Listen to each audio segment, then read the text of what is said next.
Hi గారు, welcome to our channel. ప్రస్తుతం మనతో పాటు దాము బాలాజీ గారు సీనియర్ జర్నలిస్ట్ ఉన్నారు. వారితో ఒకసారి మాట్లాడదాం. సార్ నమస్కారం.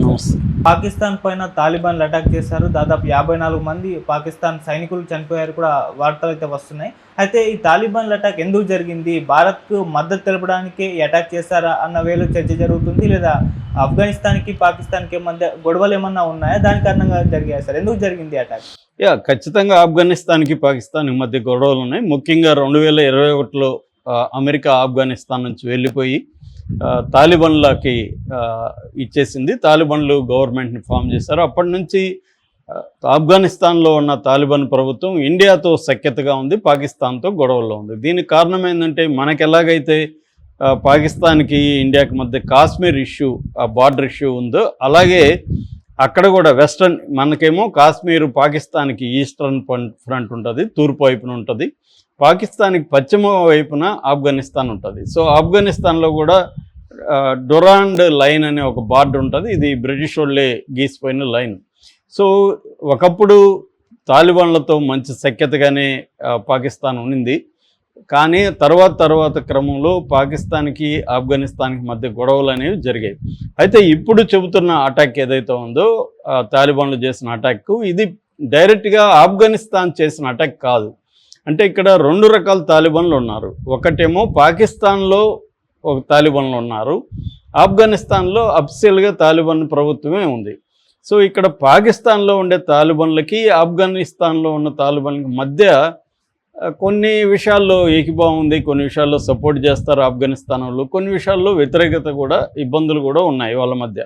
ఏదేమైనా వాళ్ళు ఆ బార్డర్ల దీంట్లో దాదాపు 15,000 మంది తాలిబాన్ల సైన్యం ఉందని, ఆ సైన్యం ఏం చేస్తుందంటే అప్పుడప్పుడు అటాక్ చేస్తుంది.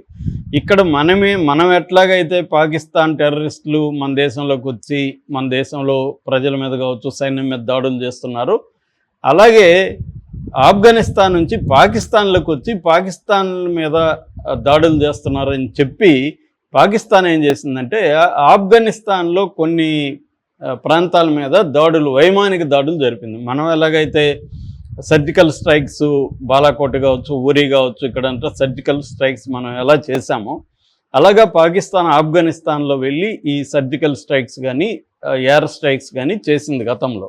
అప్పుడు ఆఫ్ఘనిస్తాను, మీరు మా సార్వభౌమత్వాన్ని గౌరవించకుండా మీరు ఎలా చేస్తారనేది గొడవ కూడా జరిగింది గతంలో. సో ఇప్పుడు రీసెంట్గా నార్త్ వజీరిస్తాన్ అంటారు, పాకిస్తాన్లో భూభాగం నార్త్ వజీరిస్తాను, ఇక్కడ దాదాపు 54 మంది అటాక్ చేశారని, 54 మందిని మేము చంపేస్తామని పాకిస్తాన్ చెప్తుంది. అక్కడ రెబల్స్ ఏం చెప్తున్నారంటే అది తప్పు, మేమే 54 మంది పాకిస్తానీ వాళ్ళని, సైనికులను చంపేస్తామని వాళ్ళు చెప్తున్నారు. ఇందులో ఏది కరెక్ట్ అనేది మనకి ఇండిపెండెంట్గా వెరిఫై చేసుకునే పరిస్థితి లేదు. ఏదేమైనా ఈ బార్డర్లో, ఈస్టర్న్ వెస్ట్రన్ బార్డర్ రెండిట్లో కూడా పాకిస్తాను ఇబ్బందులు ఎదుర్కొంటుంది. ఈస్టర్న్ ఏమో మన వైపు నుంచి, వెస్ట్రన్ ఏమో తాలిబాన్ల వైపు నుంచి. ఎందుకంటే అక్కడ ఖైబర్ పఖ్తూన్ఖ్వా అనే ఒక ప్రాంతం ఉంది. ఈ ఖైబర్ పఖ్తూన్ఖ్వా ప్రాంతంలో TTP అనే ఒక ఆర్గనైజేషన్ ఉంది, తెహ్రిక్ ఈ తాలిబాన్ పాకిస్తాన్ దాని పేరు. అంటే తెహ్రిక్ ఈ అనే సంస్థ తాలిబాన్ పాకిస్తాన్ అంటే పాకిస్తాన్లో ఉండే తాలిబాన్లు సో ఏర్పాటు చేసిన ఈ సంస్థ అనమాట. ఈ TTP సంస్థ ఒక ఉగ్రవాద సంస్థ, పాకిస్తాన్ భాషలో చెప్పాలంటే అది ఉగ్రవాద సంస్థ. వాళ్ళు అప్పుడప్పుడు పాకిస్తాన్ మీద అటాక్ చేస్తుంటారు. ఒక్కొక్కసారి ఆఫ్ఘనిస్తాన్ వాళ్ళు కూడా ఈ TTPకి హెల్ప్ చేస్తుంటారు. ఈ మధ్యకాలంలో ఆఫ్ఘనిస్తాన్ ఆర్మీ కూడా పాకిస్తాన్లో ఉండే మిలిటరీ పోస్టుల మీద అటాక్ చేసిన సందర్భాలు ఉన్నాయి. సో మేజర్గా పాకిస్తాన్ 2 రకాల సమస్యల్ని, టెర్రరిస్ట్ అని వాళ్ళ భాషలో టెర్రరిస్ట్ అని చెప్పచ్చు, ఏదేమైనా 2 రకాల సమస్యల్ని ఎదుర్కొంటుంది. ఒకటేమో ఈ బార్డర్లో, ఆఫ్ఘనిస్తాన్ బార్డర్లో ఉండే ఈ వజీరిస్తాను ఈ ఏరియాలో ఈ TTP ద్వారా ఎదుర్కొనే సమస్య. రెండేమో బలూచిస్తాన్ అనేది పాకిస్తాన్లోనే అతిపెద్ద ప్రావిన్సు. అక్కడ అనేక వనరులు ఉన్నాయి, ముఖ్యంగా గ్యాస్ కావచ్చు, తర్వాత గనులు కావచ్చు, ఇలాంటివి చాలా ఉన్నాయి, మినరల్స్. వాటినేమో పాకిస్తాన్ తీసుకెళ్తుంది, కానీ ఆ ప్రజలకి ఏ రకమైన అభివృద్ధి లేదు, రోడ్స్ లేవు, ఇన్ఫ్రాస్ట్రక్చర్ ఏమీ లేవు. సో అక్కడ నుంచి గ్యాస్ తీసుకెళ్తుంది, కానీ వాళ్ళ ఇళ్లలో గ్యాస్ సిలిండర్లు ఉండే పరిస్థితి లేదు. ఇలాగా వాళ్ళు ఏం చేస్తున్నారంటే గత కొంతకాలం నుంచి బెలూచిస్తాన్ ఆర్మీ అనే ఒకటి ఏర్పడింది. ఈ బెలూచిస్తాన్ ఆర్మీ అనేది ఫస్ట్లో రూరల్ ఏరియాకి పరిమితమైనది. ఈ మధ్యకాలంలో సిటీస్కి టౌన్స్కి కూడా రావడం మొదలుపెట్టింది. ఆ మధ్య కూడా కరాచీ యూనివర్సిటీలో బెలూచిస్తాన్కి సంబంధించిన మజీద్ బ్రిగేడ్ అంటారు. ఈ మజీద్ బ్రిగేడ్లో దాని ఏమంటారు సూసైడ్ స్క్వాడ్ కరాచీ యూనివర్సిటీలో కూడా ఒకరు పేల్చుకొని చనిపోయినారు. ఆ టైంలో 5 మంది చైనీస్ వాళ్ళు చనిపోయినారు. ఎందుకంటే చైనా వాళ్ళు అక్కడ ఎకనామిక్ కారిడార్ సిపిఈస్ అంటారు, చైనా పాకిస్తాన్ ఎకనామిక్ కారిడార్, దాన్ని నిర్మిస్తున్నారు అనమాట. దానికి వ్యతిరేకంగా వీళ్ళు అక్కడ చైనీయుల మీద కూడా దాడులు చేస్తున్నారు. అట్లాగే పాకిస్తాన్ వాళ్ళ మీద కూడా ఈ బెలూచిస్తాన్ ఆర్మీ పెద్ద దాడులు చేస్తుంది. మామూలు దాడులు కావు, చాలా పెద్ద దాడులు చేస్తుంది. వీళ్ళది గెరిల్లా వార్ పోరాటం అనమాట. వీళ్ళ దగ్గర చాలా అడ్వాన్స్డ్ వెపన్స్ కూడా ఉన్నాయి. వీళ్ళు సూసైడ్ స్క్వాడ్లు ఉన్నాయి దీంట్లో, ఈ మజీద్ బ్రిగేడ్లో. అట్లాగే విబిఐడి అంటారు. విబిఐడి అంటే vehicle Born improvised explosive device. ఈ మామూలుగా ఐఈడి అనేది మావోయిస్టులు కూడా ఉంటుంది, ఇంప్రొవైజ్డ్ ఎక్స్ప్లోజివ్ డివైస్ అంటారు. ఐఈడి అనేది చాలామంది గెరిల్లాలు వాడుతుంటారు. వీళ్ళేమో వెహికల్ బోర్న్ అంటే మామూలుగా నేను మొన్న కూడా ఇప్పుడు ఎక్స్ప్లెయిన్ చేసిన మందు పాత్రలు అంటాం కదా. మందు పాత్రలు బేసిక్గా 2 రకాల పద్ధతిలో పెడతారు. ఒకటి భూమి లోపల పెట్టి పాతేసి దాని మీద మట్టి వేసేసి రోడ్డులాగా మట్టి రోడ్లలో ఎక్కువ పెడతారు.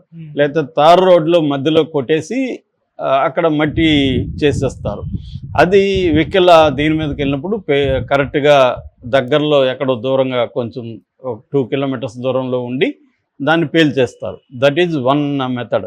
రెండో మెథడ్ ఏంటంటే దారికి ఇరువైపులా రాళ్ళు కానీ చెట్లకు కానీ ఉంటే వాటిని క్లేమోర్ మైన్స్ అంటారు.